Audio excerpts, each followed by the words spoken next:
Tractor से खोल के अभी हम लोग यहाँ नीचे लाए बिल्डिंग करने के लिए, तो इसको पहले जमा लेते हैं।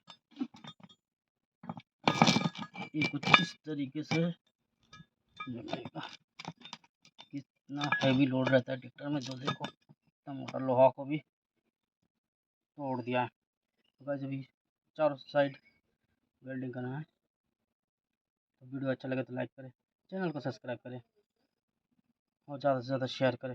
भाई का चैनल है, सपोर्ट ज़रूर करें। तो मिलते हैं वीडियो में आगे। एक और ये यहाँ एक टाका लगाऊंगा, फिर इसको ग्राइंडिंग कर लूँगा।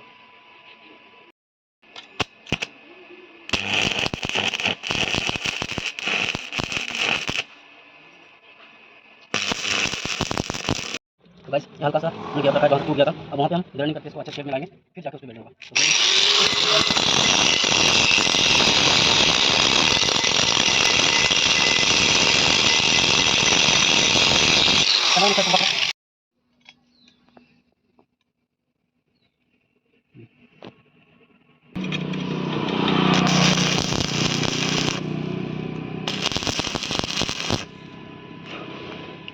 चलते जाओ, सब खत्म है।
उठो फैला दिसी।